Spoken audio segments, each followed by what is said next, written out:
Hey guys, welcome back to the podcast. I'm Amanda. Laura. And I'm Kendra. And today we're tackling a subject that deeply affects many in our field, including myself often, compassion fatigue. Have you ever felt emotionally drained, detached, or even questioning your ability to care for others? If so, this podcast is to normalize that and to let you know what you can do about it. You are so not alone. Compassion fatigue, sometimes called, quote, the cost of caring, is a silent struggle for many physicians. In this episode, we'll break down what compassion fatigue is, its impact on our well-being, and share actionable strategies to overcome it. In the show notes, we'll have scientific references if you do want to pursue it and learn more. So let's dive in. Okay, well, let's start with the basics. Compassion fatigue is actually a real term. I introduced it to my husband this weekend. The term was first introduced by psychologist Charles Figley, who described it as a physical, emotional, and psychological toll that comes from helping others who are in distress over an extended period. And the definition of the time really isn't there. It's just an extended period of time. It could be like 5 shifts out of the last 7 days, like I'm feeling. As healthcare professionals, we encounter suffering daily. It's an honor to care for others, but it's also demanding. Over time, this can lead to exhaustion, reduced empathy, and even in questioning your career. And I will say we meet with clients a lot in the private coaching sessions, and I hear this. They often will book a coaching session after a long stretch or a particularly hard stretch of shifts, and they come and the first thing they said is usually, I don't think I can do this. I think I got in the wrong career. And we just kind of like, slow down here. Let's take a few breaths. Let's get some perspective. So here's an example. Dr. Patel is a primary care physician who's been working long hours managing both routine patient visits and emotionally charged cases, like delivering difficult diagnoses. After months of this, she finds herself snapping at colleagues, struggling to sleep, and feeling indifferent toward her patients. These are the classic signs of compassion fatigue. Studies show that up to 50% of healthcare workers experience symptoms of burnout and compassion fatigue at some point. But how can you It's tell? It's got to be more than that. I know. It's got to be more than gosh. that. Like There's no way. Maybe the dermatology me, office or something. I don't know. I don't know. Yeah, But no. we're going to err on no. the side of more than. But anyways, but how can you tell if you're affected? Here's some common signs. Emotional exhaustion and irritability. Check. Detachment from patients or loved ones. Check. Difficulty finding joy in work or personal life. Check again. Physical symptoms like headaches or insomnia. And check. I found myself, like, even working 5 of the last 7, I'm so tired, but I'm waking up like early, and I'm like, oh my God, I just want to sleep. Okay. One key takeaway here is that compassion fatigue is not a sign of weakness. It's a natural response to the challenges of our profession. And by understanding it and talking about it and normalizing the conversation, we can actually start to address it. It's really hard to verify this despite multiple times of Googling it, so don't take this as the gospel. But Mother Teresa's nuns would work some way in the following. Basically, they would work 6 days on, and then the 7th day of the week had to be fully off. And they did honor the Sabbath. That's kind of what the whole situation was about. They would work in that rhythm of 6 days on, 1 day off for 3 weeks. And then on the 4th, you were required to be away from the need, helping the dying, and giving comfort to the ill for an entire week. So every 3rd week after that, you were off for a week. Then you worked in that rhythm for about 11 months, and then you got an entire month off. Work in that rhythm for several years, and then you get to take an entire year off. Whoa, wouldn't that be amazing? And the point was not just to take the time off, obviously. It was to do something to nourish and refill, replenish, restore everything yourself. Fill your cup. We say this all the time. We've posted about this. You cannot pour from an empty cup. So if you yourself aren't getting filled up or taking the time to fill yourself up, you cannot continue to pour out. So if this is true, and it's certain that many missionaries and relief workers take sabbaticals, it makes sense that when we've been working year after year without time away from the despair and sadness, we would get affected by it. No one offers for us to take a year off to feed our souls. And sadly, even if we did have a year off, we might spend it scrolling social media or watching Netflix instead of truly replenishing ourselves. Boom. Calling it out, but I definitely think I could find a nice spa to retreat to. Yes. For 6 months to a year. It doesn't mean that you have to abandon those things, but Sure. you could mix in some of that and then also get your soul back online. Yeah. So let's look at some of the science of compassion fatigue and the impact that it has. So when you're constantly exposed to suffering, your brain's stress response kicks in. Understandably, our brains have a hard time distinguishing between bad things happening to people in front of us and it happening to us. The amygdala, like our sweet little amygdalas, No. they're just trying to keep us alive, but they torture us so much. That amygdala processes our emotions and it can become hyperactive. Anybody who is a neuroscience student out there, I really would love for someone to do a functional MRI study on physicians, especially either like physicians in training or ER physicians, and look at the size of our amygdalas, because I imagine they're probably double or triple what a typical one would be, because we see so much that is so stressful and our brains feel under threat. And over time, that chronic stress leads to changes in our brain's neuroplasticity. So it can affect our emotional regulation. It can affect our decision making. It's interesting. We've seen this. I've certainly seen this on some of my clients, is that emotional regulation can become more difficult the longer you're in a field that's high stress, like emergency medicine. Surgeons have seen it to an extent as well, where when you are stressed so much and you're not getting your physical needs met, like sleep and adequate nutrition and exercise and even water, our brains figure that it's not so important to show up as a kind patient person. Like, we become easily triggered, and it's just part of what happens to us over a long period of time being exposed to these high stress environments. So here's a sample scenario. Dr. Lopez, ER doctor, has witnessed a series of traumatic cases in a single week. Fatal car accident, young patient's overdose, and the grieving family. And he begins to feel emotionally numb. The numbness is his brain's way of trying to protect him. Understandably, right? Thank you, brain, for keeping us alive. But it also impacts his ability to connect with patients and colleagues. And I'll also say with families, like this over and over again. We see this where doctors have this emotional numbness set in. And then when they go home, like if they have young children, they are unable to connect with them in the way that they want, or with their spouse, they're unable to connect in the way that they want. That state of heightened stress impacts the body as well. Elevated cortisol levels, disrupted sleep, and even weakened immunity are common. I have not seen the research on this, but I've heard a couple of people make reference to our doctor's cortisol levels, that at some point we actually don't generate as much cortisol as we did initially. Have you guys heard that? I haven't seen research on that, but like that we burn out on it. I'm gonna have Certainly to go. plausible. I mean, Yeah. it seems possible. It seems like it would be not too far-fetched anyways.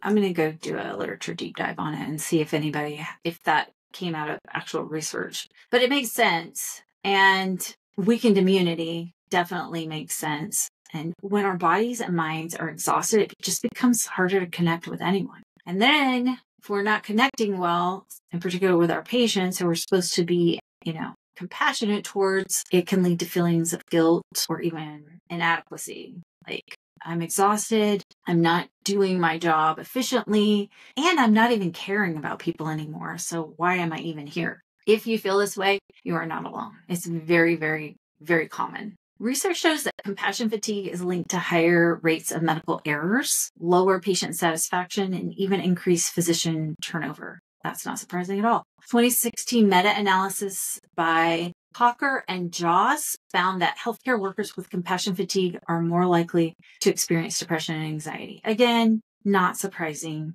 at all. And just as a reminder, if you are experiencing this, it is not something that's broken in you. It's a product of the environment that you're working in and your brain's natural responses to try to keep you alive. Remember, our brains are interested in keeping us alive, not so interested in us thriving and feeling great. Brains don't care so much about that. They just want us to do what keeps us alive. And so this is what happens when we're in these environments for long periods of time. Yeah, this is just something, all three of us were at a conference one time and they talked about their own experience as a patient and gave the example of what the doctor said to them, which was very callous, was not in his best self. And the entire room was like, oh my God, I can't believe what a horrible doctor. And like, what a jerk, must be a narcissist, what an a-hole. Why is he even in medicine in the first place? However, having done this work, I'm more like, I wonder what has happened to that doctor. Yeah. Because most of us don't go into medicine like that. Yeah. But a lot of us come out of it. And neonatologists are not known for being horrible people. I'm just saying, like, so I wonder if we could, like, because we're so quick to judge. And then we feel that we're also judged when we do something wrong. If we can start getting to, like, more understanding, man, then we can also forgive our own flaws. Yes.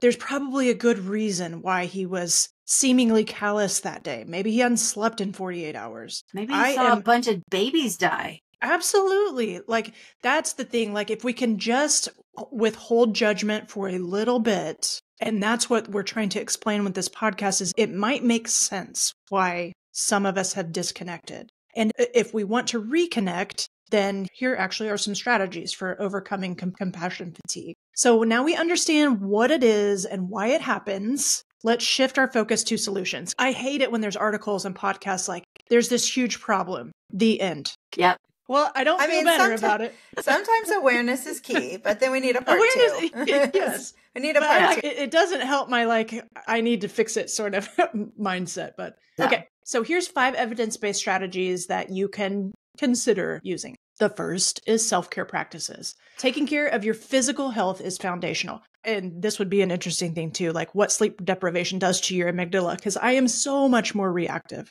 when I haven't slept well. And I cannot help it. I'm more to like I'm a wreck right now and I need a nap and I'll get with you tomorrow because there is no talking myself out of it right now. My amygdala is on fire. Yes. So make time for adequate sleep, regular exercise, or balanced nutrition. Same thing, like you were talking about, Kay. Like, if I know that I am going to work several days in a row, I'm likely going to be shot that last day. Let's not schedule a bunch of emotional things for me. Maybe need a day or two off before we do something. Just happy hour. That's it. Just make sure that happy hour is at the end. Exactly. Yeah. So it sounds simple to practice self-care, but these habits are also the first to go away when we're really busy, right? It's not a checkbox for most of us. So maybe put a checkbox on your to-do list. So here's your example scenario. Dr. Wynn, a pediatrician, noticed her energy levels plummeting after skipping meals and working late into the night for weeks. Well, shocking, isn't it? By setting a boundary to take lunch breaks and exercising 3 times a week, even just a brief walk, she felt more energized and patient-focused. Okay, so number 1, self-care practices. Number 2, mindfulness and meditation. Practicing mindfulness helps you regulate your emotions and stay present.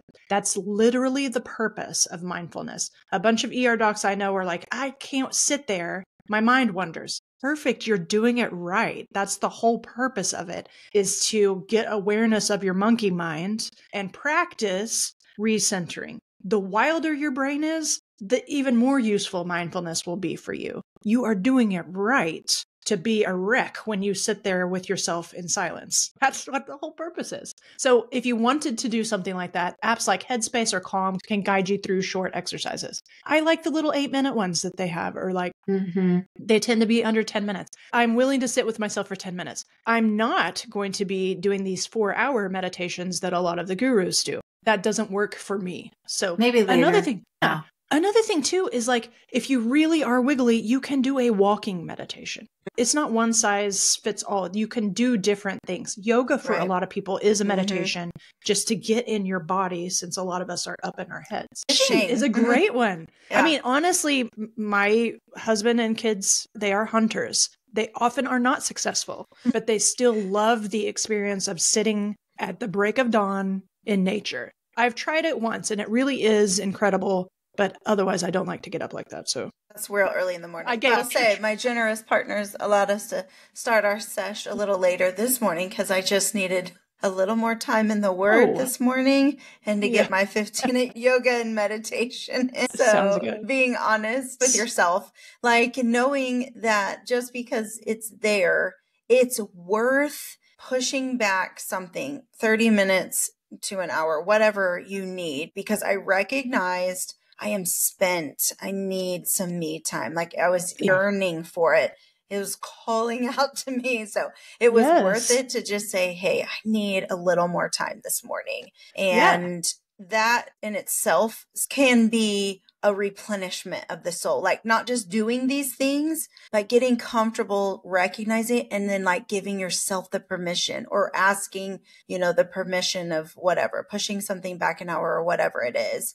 I mean, that in itself is a real breath of fresh air when you can get real comfortable at doing that. And how much would you appreciate it if your spouse is activated, if they were like, hey, I can't show up in a good way right now. If I could have 30 minutes to not play PlayStation, because that's not necessarily helping the activation. Do you see what I'm saying? Like, but to choose something that really is sitting in the quiet, to go from level 12 back down to like a level 4 of something, to really do something useful, to deactivate yourself or whatever. Like that would make sense to me, as opposed to I've been away all day and I also don't want to engage for the next 4 hours. An explanation and doing something that actually was helpful. I wonder if our relationships would be better if we could just be honest about that. Okay, so here's an example scenario. Dr. Ahmed, who's a surgeon, started using a 5-minute breathing exercise before surgeries to center himself. He found it improved his focus and reduced his overall stress levels. There really are 5-minute things, even 1-minute things that you can find on YouTube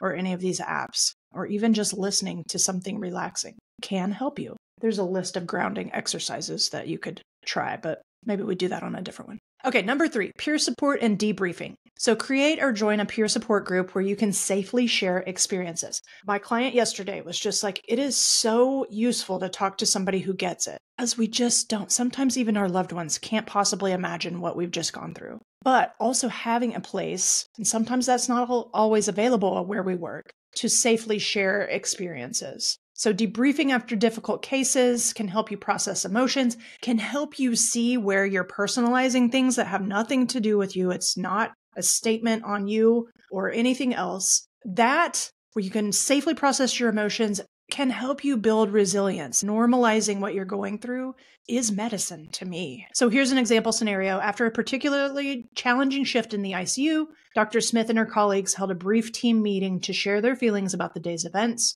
This helped them process the emotional toll, strengthen their team bond. Some places are great about this. And tell us about it. If you guys are doing something that's working for you, you can email us at podcast@thewholephysician.com. I would love to know, because we always can improve what we're doing if somebody's doing something that works. I think this is so important, and it helps, after a code or something really awful happening, just acknowledging, as physicians, we're generally the team leaders, just taking a moment to acknowledge the humanity of the patient, the humanity of everyone involved, and recognizing the impact it has on our psyches. There's nothing that will help your team feel more seen and heard. It just is so important. It's part of why we named the podcast the debrief, the Drive Time Debrief, because debriefing just helps put everything in perspective. And so if it's something that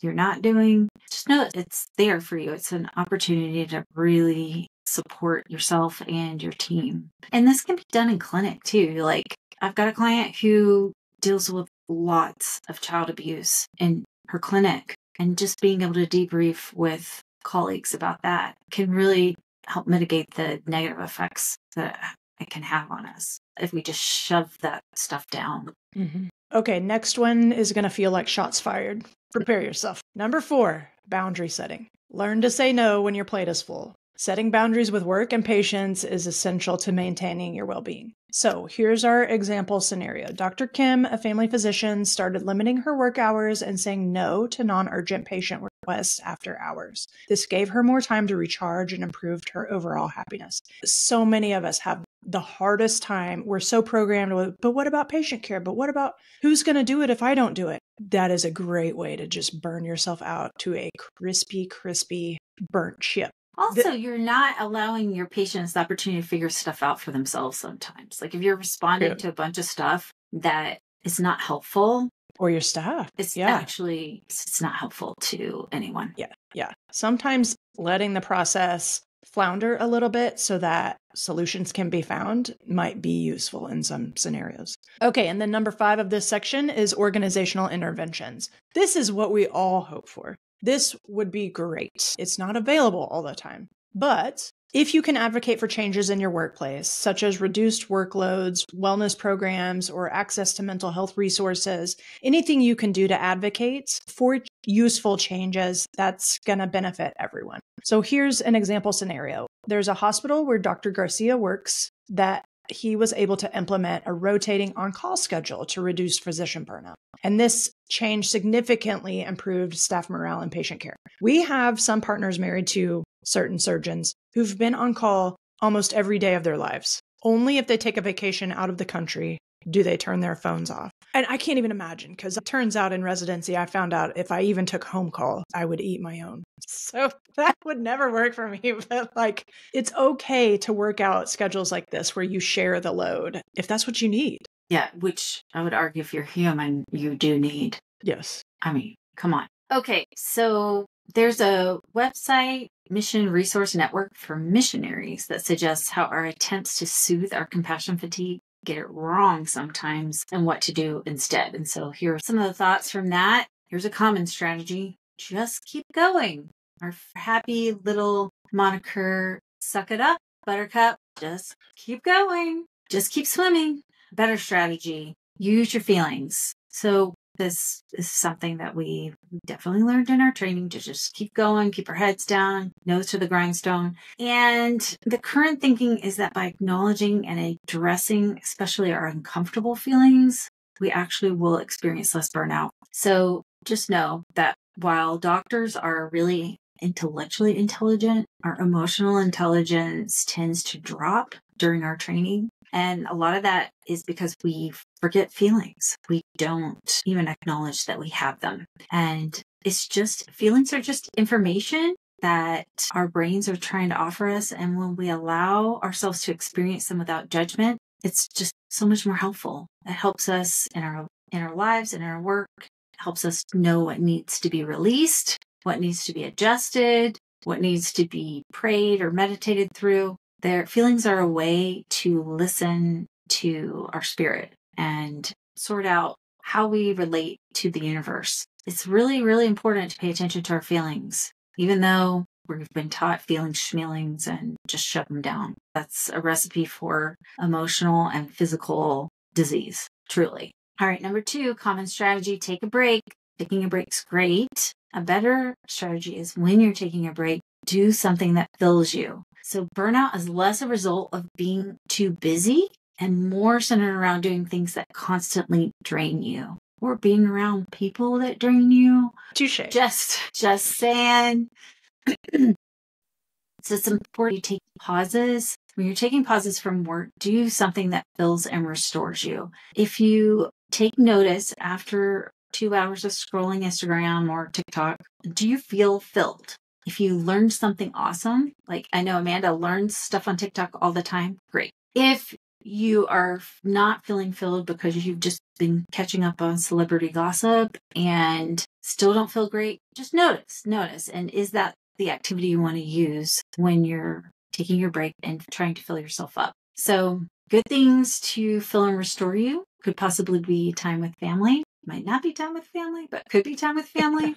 Might be avoiding family time. Spiritual practices, time in nature, exercise, creativity, like a hobby, or maybe you want to write a book, or whatever it is that actually recharges your batteries before you return to your regular practice. Okay, number 3, common strategy, organize, prioritize. Yes, okay, that's great. All very left brain, which we love as doctors. Better strategy, work in your values. So it's common to think when you're overwhelmed, I could just get a little more organized or had more help, things would get better. And that can be true, but it usually doesn't solve the burnout issue. So what's more useful is to start to notice what tasks you're doing that don't support your specific personal values. Okay, so if like cleaning your baseboards gives you fulfillment, fantastic. If not, like for me, it does not. Find a way to not do that. Either just don't do it or hire somebody else to do it. Choose the things that don't fill you up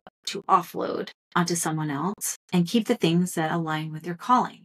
Like for me, spending as much time as possible with my kids does fill me up. So, if that's not the case for you, get a really great babysitter or nanny. If, doing your laundry fills you up or helps you, I find it a little bit meditative to fold clothes sometimes, not as much as I do. So it's still my goal to find someone to do that for me, but haven't successfully offloaded that yet. Yeah, this is really good for all of us recovering people pleasers out there. For some reason, there was like this unwritten, I have to be all things to all people, right? Because that's what fulfills the fruits of people pleasing. I will tell you, the most liberating thing was really getting clear on my values. And one of the things that really, for me, flipped the switch on not only becoming a recovering people pleaser, but really beating back burnout was really starting to hack those things. Like, just because I have the skills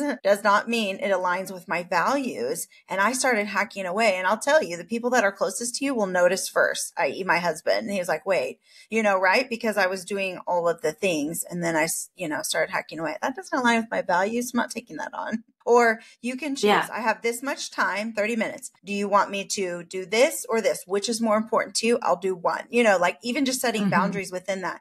But I'll tell you that the biggest thing was just the freedom that it felt. It was almost insidious because you get clear on your values. You only do those things that align with it. And then you take a step back and you're like, oh, like what was I doing all along? Like where did that land before? Like totally wringing myself out. And now it's like, I will never go back. No. Yeah. And once you have liberation. And it turns out the things that don't align with your values do align with someone else's values. That's exactly right. Someone does love to clean my house, actually. Yes. And she loves way coming better over. at it. She's way better. A lot more way focused. better at it. Yes. So much better at it. And so just know it doesn't make you a hero to try to do everything, especially if you hate it. Don't do it. All right. So number 4, common strategy, try to control everything. Okay. More shots fired. Strategy. Recognize your role. All right. So healthcare workers are left-brain people a lot of times. We become more left-brained through our training just because we have checklists we have to check off and we have to make sure things are done just so. And when we stay in that left brain, we actually are going to increase our risk for burnout. So when we feel a burden, and I say that about the left brain is that the left brain is the part that wants control. It wants to make sure that everything's fixed, everything's just so, everything's running perfectly and orderly. And the more we focus there, the more burned out we're going to become. Guess what? We can't fix everything. And we are going to come up against difficult situations for our patients, for people we care about. We feel a lot of empathy for them, and our brains are going to react like these are our own problems, and they're going to try to fix them. So this, for me personally, surfaces a lot with my kids. When they have a problem, immediately, or if they have a feeling that's not positive, or heaven forbid, they think something less than positive about themselves, my brain immediately goes into fix-it mode. Like, no, what? You're amazing. Why would you ever feel like you're anything less than amazing? And actually, this is going to negatively affect them and us because it doesn't validate their feelings. It doesn't make them feel any better. And we can't fix it. We just can't. So over time, day after day, trying to fix things that are not in our lane, that are not our job to fix, is going to just burn us out more. We're going to become more and more exhausted. So this missionary website that we mentioned earlier encourages to act from compassion, but not need to be responsible for every solution or attach too deeply to every single problem. So we can have compassion and actually think about this one guy who, it was so heartbreaking. He was mid-30s and had literally blown every vein on his entire body from drug use. And my brain was just trying to think of how to and he had like horrible staph infections. How to fix this guy? Oh, if he just like, if we could just do this, maybe get him this resource, it could fix him. And, it's great to think these things and offer resources where they're wanted, but we cannot fix other people's lives unless they want them to be fixed. So if you're spiritual, you can give situations like this to God, give it to the universe.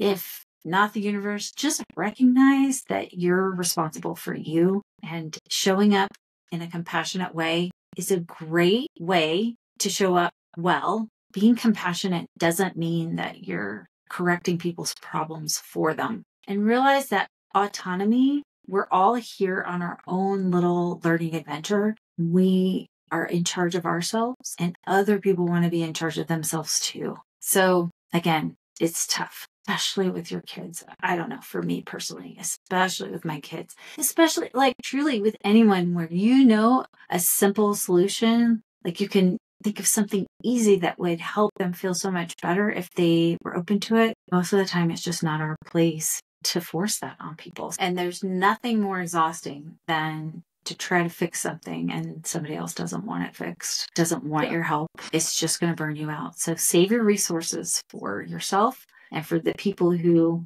actually want your advice and ask for it. Good. Yeah. Thank you guys today for joining us on this journey to better understand and combat compassion fatigue. Remember, taking care of yourself is not selfish. It's essential, right? If you're having a hard time like collecting all of this that we put out there, how about we start with our basic physiologic needs, right? Those are essential for survival. And if you want to stay neutral, just start there, like sleep, hygiene, nourishment, and like start there. And, just remember that we are in this to help people, but we can only give out so much. There is a time when you can no longer pour from an empty cup. And so when you're recognizing that, when you're addressing these feelings, when you are noticing feelings are just signals. So when you're astute to a signal, what is it telling you, right? Just take some time to figure that out. And as we wrap, think about one small action you can take today. Like I said, what can you do to prioritize your well-being? Buzzword for the last year or two since COVID, really, self-care, right? But what even could you do to honor your basic physiologic needs? Maybe it's scheduling a walk, journaling for 5 minutes, doing a 5-minute, calmer headspace app meditation, spending time in the Word, praying, reaching out to a colleague. What about a cup of coffee? What could you do? If you think of something, or if something occurs this week after you listen to this, send it over to us. Email us at podcast@thewholephysician.com. We'd always love for you to leave us a review, but tell us more about what you are doing to help fill your cup. We'd love to share it on air, and we'd love to hear what other people are doing. You can also connect with us on the socials. Join us next time as we explore resilience building strategies for healthcare professionals. Until then, you are whole, you are a gift to medicine, and the work you do matters.